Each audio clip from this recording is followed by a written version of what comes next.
Assalamualaikum warahmatullahi wabarakatuh. Saya Istaula Izal Rahma. Baik, sekarang kita sedang dalam mata kuliah psikologi sosial. Saya akan menjelaskan mengenai sikap dan pembentukannya. Sikap merupakan produk dari proses sosialisasi, di mana seseorang bereaksi sesuai dengan rangsangan yang diterimanya. Sikap juga merupakan masalah penting karena sikap seseorang dapat memberikan warna dan corak pada perilaku atau perbuatan orang yang bersangkutan. Sikap pada manusia tidak terbentuk begitu saja, tetapi terbentuk secara berangsur-angsur sejalan dengan perkembangan kehidupannya. Nah, sikap itu mempunyai peran besar karena sikap yang sudah terbentuk pada diri manusia turut menentukan tingkah lakunya.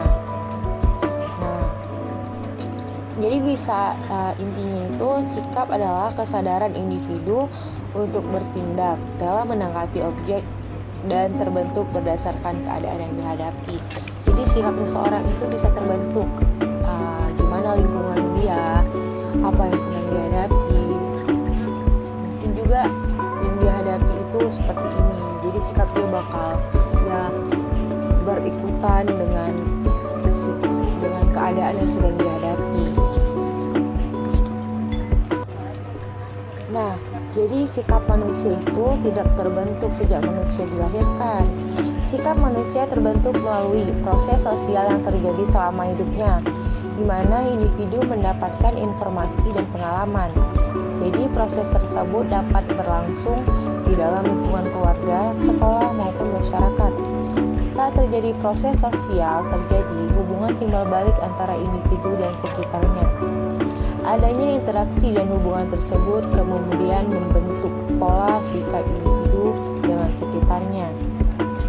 Nah, jadi faktor-faktor pembentukan sikap itu seperti pengalaman yang kuat, pengaruh orang lain yang dianggap penting, pengaruh kebudayaan, media massa, lembaga pendidikan, dan lembaga agama. Pembentukan sikap seorang individu juga dipengaruhi oleh adanya interaksi dengan sekitarnya melalui proses yang kompleks. Faktor-faktor yang mempengaruhi pembentukan sikap seorang individu yang berasal dari faktor internal dan eksternal. Nah, faktor internal itu pembentukan sikap yang pemilihan terhadap objek yang akan disikapi oleh individu. Tidak semua objek yang ada di sekitarnya itu disikapi.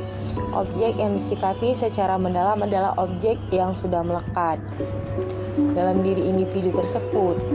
Individu sebelumnya sudah mendapatkan informasi dan pengalaman mengenai objek tersebut atau objek tersebut merupakan sesuatu yang dibutuhkan dan diinginkan. Nah, kalau faktor eksternal itu mencakup dua pokok yang membentuk sikap manusia. Nah, contohnya seperti interaksi kelompok. Pada saat individu berada dalam suatu kelompok, pasti akan terjadi interaksi. Masing-masing individu dalam kelompok tersebut mempunyai karakteristik perilaku. Berbagai perbedaan tersebut kemudian memberikan informasi atau keteladanan yang diikuti sehingga membentuk sikap. Kedua, komunikasi. Melalui komunikasi akan memberikan informasi, memberikan sugesti, motivasi, dan kepercayaan. Jadi informasi yang cenderung diarahkan negatif akan membentuk sikap yang negatif pula. Sedangkan informasi yang memotivasi dan menyenangkan akan menimbulkan perubahan dan pembentukan sikap yang positif dari orang tersebut. Nah, jadi dapat disimpulkan bahwa pembentukan sikap dapat dipengaruhi oleh berbagai faktor, yaitu faktor internal dan faktor eksternal. Nah, jadi sikap seseorang itu juga memiliki fungsi. Nah, antara lain yaitu fungsi penyesuaian diri. Nah, jadi penyesuaian diri itu berfungsi sebagai alat supaya dia dapat menyesuaikan dirinya dengan lingkungan baru. Yang kedua, pengatur tingkah penyesuaian. Nah, jadi pengaruh tingkah penyesuaian ini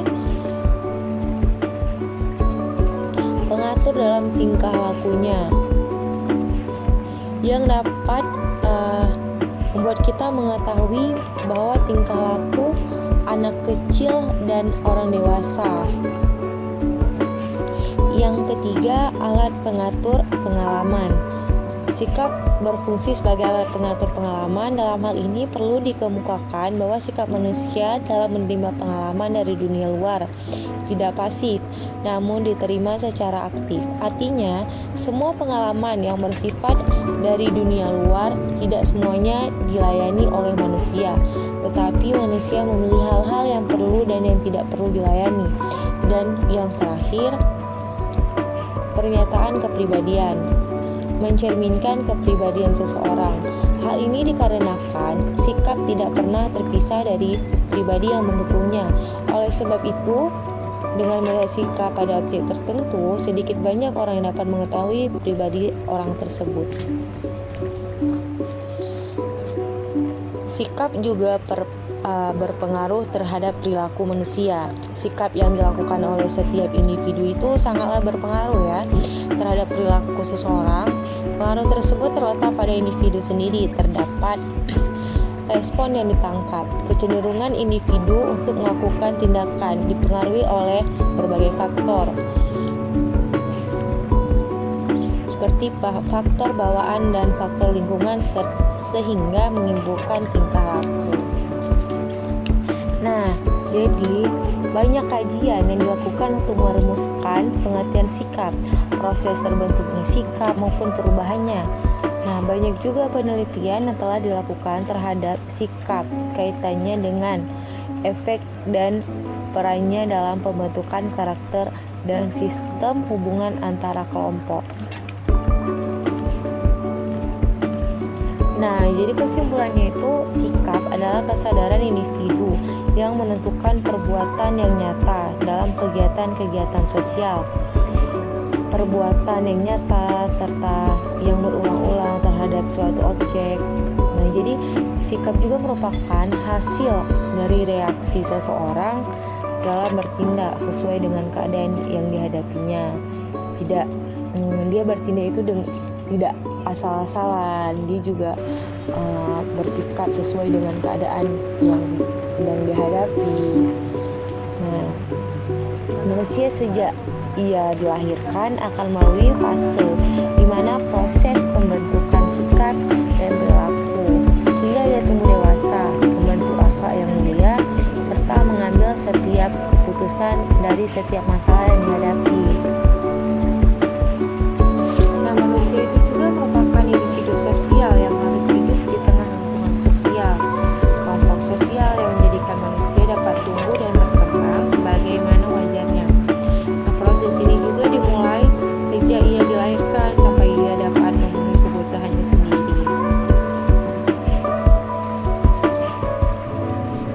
Nah, sikap itu juga pada umumnya sering diartikan sebagai suatu tindakan yang dilakukan individu untuk memberikan tanggapan pada sesuatu hal.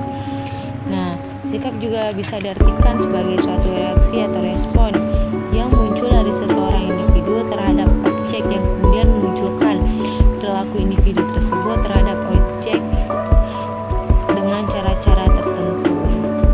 Dia menyesuaikan bagaimana cara dia